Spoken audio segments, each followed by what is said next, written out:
चर्चा फिसकटल्यानंतर आता Donald Trump हे रागावलेले आहेत आणि त्यांनी अमेरिका गल्फ ऑफ होर्मुझची नाकेबंदी करणार आहे आणि इराणकडे जाणाऱ्या सगळ्या जहाजांवरती ब्लॉकेड करणार आहे असं त्यांनी जाहीर केलेलं आहे.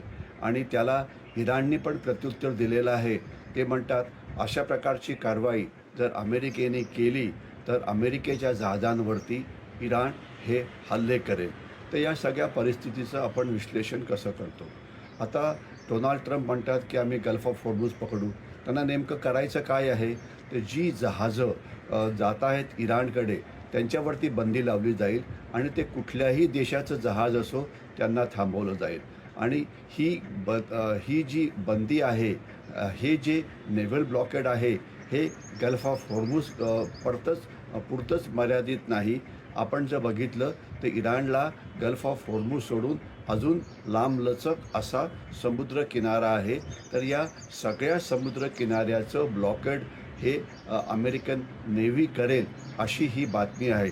तसं झालं तर प्रचंड प्रमाणामध्ये इराणचं ब्लॉकेड होईल. त्यांची जी आर्थिक परिस्थिती आहे त्याच्यावरती परिणाम होईल आणि अर्थातच ते जे तेल बाहेर विकतात त्याच्यावरती परिणाम पडेल. कारण इराण अनेक पद्धती वापरून ज्याला तेल विकण्याकरता ते वेगवेगळ्या गोष्टी करतात. खास तर ते त्यांचं तेल ते जास्त प्रमाणामध्ये चीनला विकत आहेत आणि त्याकरता ते वेगवेगळे डावपेच वापरतात. तर याच्यामुळे अमेरिकेचा दबाव हा जो इराणवरती आहे तो नक्कीच वाढेल. गल्फ ऑफ होर्मुझचं महत्त्व काय आहे आणि जर इराणला जर ब्लॉकेड करता आलं तर नक्कीच इराणकरता एक कठीण परिस्थिती निर्माण होईल. तर थोडक्यात याचा उपयोग काय होणार आहे? तर अमेरिका बेसिकली इराणची मान दाबण्याचा प्रयत्न करतो आहे आणि त्यांचा आर्थिक गळा जो आहे तो आवळतो आहे. दुसरं, ते इराणला इशारा देत आहेत की जर तुम्ही नीट वागला नाही तर तुमच्यावरती आम्ही अजून जास्त कठोर कारवाई करू शकू. याच्याशिवाय जो आजूबाजूचा समुद्र आहे त्या समुद्रावरती ते नियंत्रण ठेवता आहेत.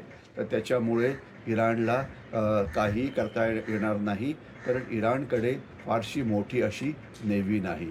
आणि तर हे सगळं झालं तर मग इराण नेमकं काय करेल? इराणकडे नेव्ही नाही हे आपण पहिलेच आपल्याला माहिती आहे. परंतु इराणकडे इतर बाबी आहेत ज्याचा वापर करून ते अमेरिकेच्या नेव्हीचं नुकसान करण्याचा प्रयत्न करतील. एक तर त्यांची किनाऱ्यावरती क्षेपणास्त्र आहे ती फायर करतील अमेरिकन जहाजांवरती. दुसरं, त्यांच्याकडे फास्ट अटॅक बोट्स आहेत, म्हणजे त्यांच्याकडे छोट्या छोट्या नौदलाच्या नौका आहेत ज्या लहान असतात, ज्या वेगाने येतात आणि त्यांच्यामध्ये एक्सप्लोझिव्ह म्हणजे स्फोटक पदार्थ भरलेले असतात आणि मग ते अमेरिकेच्या जहाजांवरती हल्ले करून त्यांचं नुकसान करू शकतात. याच्याशिवाय इराण काय करू शकतं? तर तिथे ते गल्फ ऑफ होर्मुझमध्ये माइन्स म्हणजे समुद्रातले सुरुंग लावून तिथे इतर देशांची जी जहाजं आहेत ते थांबवू शकतं. याच्याशिवाय इराण हिजबुल्लाचा वापर करून जी लढाई चाललेली आहे इस्रायल आणि लेबनॉनमध्ये, तर ती अजून तीव्र करण्याचा प्रयत्न करू शकेल. कारण त्याच्यामध्ये डायरेक्टली इराण इन्व्हॉल्व नाही आहे.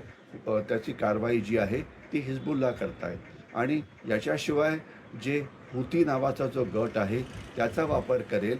आणि इराण आता गल्फ ऑफ बार्बेल मंडप नावाची एक गल्फ आहे, जशी समुद्रधुनी होर्मुझची आहे तशीच एक गल्फ आहे की जिथून आपल्याला लाल समुद्र म्हणजे रेड सीमध्ये प्रवेश करून वाया सुएझ कॅनॉल जाता येतं मेडिटेरियन समुद्रामध्ये.